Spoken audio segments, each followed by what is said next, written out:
Journalist Jagdev గారు స్టూడియోలో ఉన్నారు. వెల్కమ్ చెప్దాం. Hello sir. నమస్తే జకీర్. ఏంటి సార్ ఆర్బీఐ చెక్కుల విషయంలో ఏదో కొత్తగా ఒకటి అనౌన్స్ చేస్తుంది ఏంటి సార్? అది ఆర్బీఐ విధానం ఏం అమలు చేసిందంటే, చెక్కు ఏదైతే మనం ఇష్యూ చేస్తామో అది వాళ్ళు బ్యాంకు బిజీ బట్టి లావాదేవీలు బట్టి అక్కడ డ్రాప్ బాక్స్ ఉంటుంది. డ్రాప్ బాక్స్ లో వీలైతే అక్కడికి వెళ్ళి ఫామ్ నింపి ఆ డ్రాప్ బాక్స్ ఆ ఫామ్ కి ఇది పిన్ చేసేసి వెనక ఒక సంతకము, మళ్ళీ దాని మీద మన మొబైల్ నెంబర్ రాసేసి దీని మీద కూడా కొన్ని డీటెయిల్స్ రాసి వేసేయమని చెప్తున్నారు. పిన్ చేసేసి వేసేస్తాం. అది వీకెండ్లోనో క్లియరెన్స్ టైంలోనో ఒక 2 రోజులు పట్టచ్చు, మినిమం 2-3 డేస్ పట్టేది. ఇప్పుడు దానికి ఆర్బీఐ చెక్ పెట్టింది. ఎందుకంటే సైబర్ క్రైమ్స్ ఎక్కువైపోతున్నాయి, చాలా నేరాలు అవుతున్నాయి. దాంతోపాటు దాన్ని ఏమంటారు, సిడి అంటారు, చెక్ డిజానర్ అని ఏదో సంథింగ్ అంటారు, చెక్ బౌన్స్ అయిందని అంటారు మన సింపుల్గా, మన వాడుక భాషలో అయితే. దాన్ని యాక్చువల్గా బ్యాంక్ భాషలో సిడిఏ అంటారు, చెక్ డిజానర్ అని ఏదో అంటారు. సో అది ఎందుకు జరుగుతుంది? ఫర్ ఎగ్జాంపుల్ ఈరోజు నా దాంట్లో క్యాష్ ఉంది, చెక్ తీసుకో అని ఇచ్చేస్తున్నాడు. ఇచ్చిన తర్వాత ఆడికి ఏదో అవసరం అయ్యి ఈలో తీసేసుకుంటున్నాడు. ఇది ఎప్పుడు క్లియర్ అవుతుంది? 2-3 రోజుల తర్వాత క్లియర్ అవుతుంది. క్లియర్ అయినప్పుడు ఏమవుతుంది? బ్యాంకులో బ్యాలెన్స్ నిల్, చెక్ రిజెక్ట్.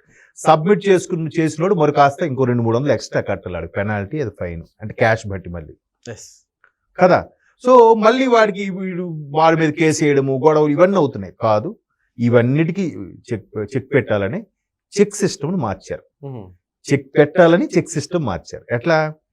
ఇచ్చిన తర్వాత మ్యాక్సిమం 3 గంటల్లో క్లియర్ అయిపోవాలి, అది కూడా బ్యాంకింగ్ అవర్స్ లో. అదే ఇవాళ ఆర్బీఐ ఇంట్రొడ్యూస్ చేసింది. 10 నుంచి 4 బ్యాంకింగ్ అవర్స్.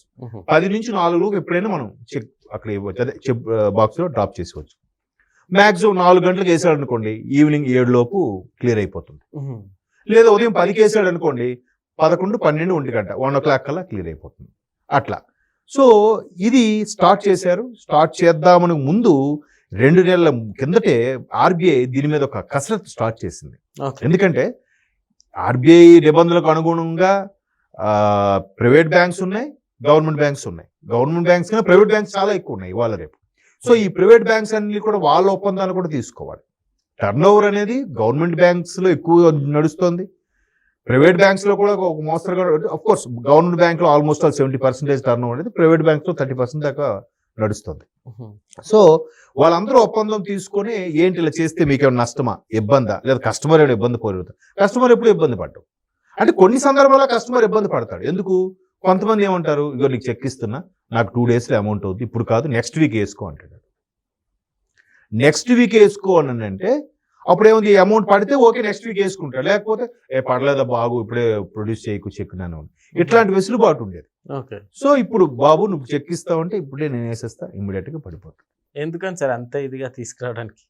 అది చెప్తున్నాను. ఎట్లాంటి ఈ చెక్ బౌన్స్ కేసులు ఏవైతే ఉన్నాయో వాటిని అవాయిడ్ చేయడానికి, కొన్ని రకాల సైబర్ ఇష్యూస్ కూడా అవాయిడ్ చేయడానికి. ఇప్పుడు ఆ మధ్యకాలంలో ఒకసారి ఒక న్యూస్ చదివాను. ఎట్లా అంటే వాడి దాంట్లో అమౌంట్ ఉంది, చెక్కు ఇచ్చాడు, కానీ ఒక సైబర్ క్రైమ్ ఇష్యూ వల్ల వాడు ఏదో టెన్షన్ లో ఉండి ఓటీపీ చెప్పాడు, వాడి అకౌంట్ లోంచి అమౌంట్ గల్లంత అయిపోయింది.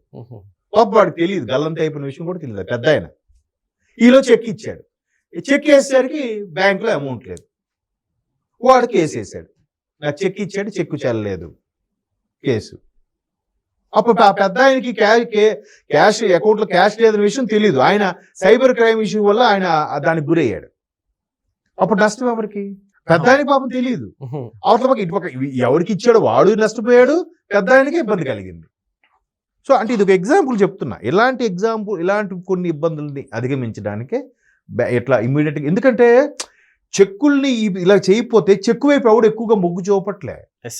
ఏదో పెద్ద పెద్ద లావాదేవీలకి, కొన్ని రేర్ లావాదేవీలకి చెక్స్ ఇస్తున్నారు తప్ప అంత డిజిటల్ అయిపోయిందిగా. జీపేలు, ఫోన్ పేలు, ట్రాన్సాక్షన్స్ ఆన్లైన్లో అయిపోతున్నాయిగా. చెక్కులు ఎవరు ఇస్తున్నారు?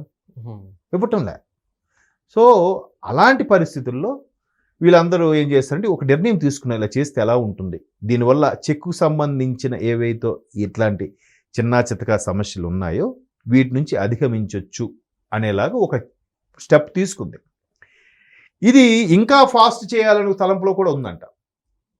అంటే ఆ రోజు చెక్స్ వేసినవన్నీ కూడా అట్ ఎనీ కాస్ట్ ఆ రోజులో అయిపోవాలి అనే తలంపుతో.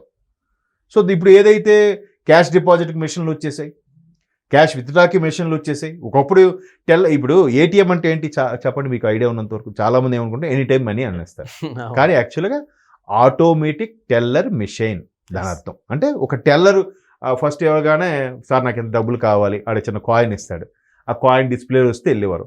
చిన్న చిన్న బ్యాంకులు అయితే అనౌన్స్ చేసేవారు, కాయిన్ నెంబర్ 72 కాయిన్ నెంబర్ అంటే అప్పుడు వాళ్ళు వెళ్తే డబ్బులు ఇచ్చేవారు. ఆ లోపల బాక్స్ లాగుండి ఇచ్చేవాడు, ఆయన టెల్లర్ అంటాడు, డబ్బులు ఇచ్చేవాడు.